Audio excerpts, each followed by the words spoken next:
Hi everyone! So I'm back again here at the Marilac Aesthetic and Wellness Clinic. And yes, I wouldn't be coming back if they weren't one of the most trusted clinics I ever been to. Kaya naman today, I'm here for another facial session, Luto Drip, and may isa pa akong ipapatreat, which is my warts. So as someone na sobrang on the go lately, minsan we forget to pause and take care of ourselves. Pero hindi dapat ganon. So I made time and of course, bumalik ako dito sa Amari. So before anything else pala, nag-prepare muna ako and then dito na sinimula ng basic facial ko. Honestly, ang tagal ko nang gustong magpa-facial ulit pero life gets so busy talaga sometimes. But you know, your skin will always remind you when it needs love. So by the way, yung facials dito sa Amarilac is not an ordinary facial lang. They don't just cleanse your face, they actually revive it. And you'll notice right away na trained talaga sila kasi every move may purpose and sobrang maingat pa. They use high-grade machines and gentle but effective products. Super bango and hindi maharsha balat, which I love the most. Kasi yung skin ko is very sensitive talaga. Kaya careful ako sa mga pinapahawak ko. But here, never ako nagka-problema.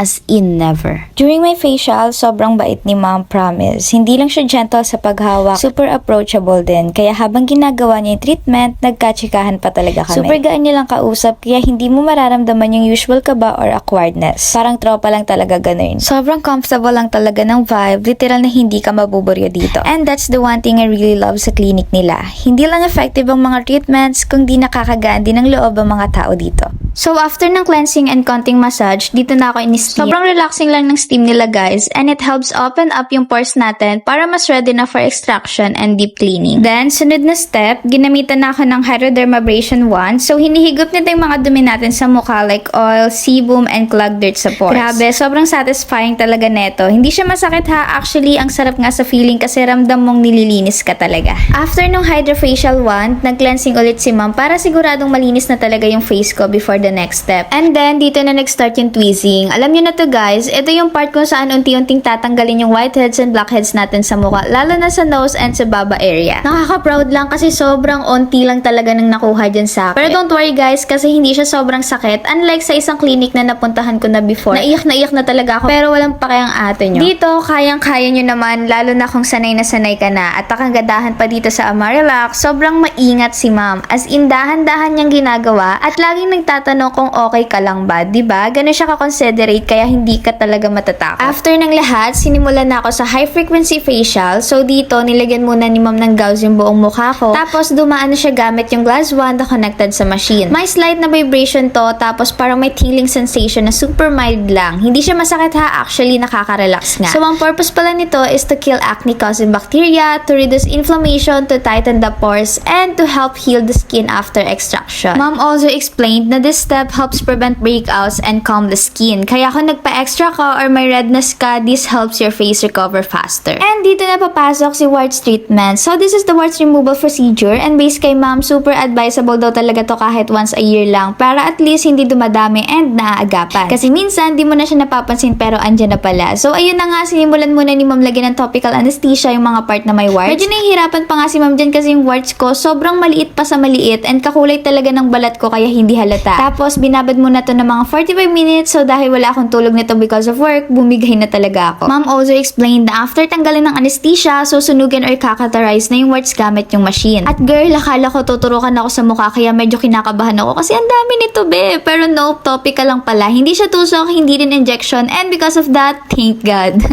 Pero syempre, may konting consequences lang din to. Konti lang. After ng warts removal, bawal mo na mag-makeup and any skincare sa area na tinanggalan. As in, no toner, no serum, no kung anong anik-anik man yan, kundi baka ma-irritate or mahirapan mag-heal yung skin mo. Sabi ni Ma'am, sunblock lang talaga and yung medicine na i-recommend nila ang pwedeng ilagay and inumin. I forgot the exact name pero promise, they will explain it sa clinic and super helpful siya for fast healing. So that helps the skin to dry up and close further. Don't worry kasi mga 5 to 7 days lang naman ang healing time. At first, syempre medyo alanganin ako kasi may shoot ako nun kinabukasan pero napariskad ko naman kaya for the go talaga. Super worth it siya guys kasi after nito, sobrang linis na ng balat mo and healthy looking pa. And lastly, ito na yung drip ko. As usual, kailangan ko rin to lalo na at medyo pagod na ang katawan ko lately. Perfect siya to recharge, detox, and keep my skin glowing from the inside and outside. Kaya if ako bumalik at nagtiwala ulit, dapat ikaw din. Kaya naman book your appointment now at the Marilac Aesthetic and Wellness and give your skin the love it truly deserves. Ayun lang, until next time, bye-bye!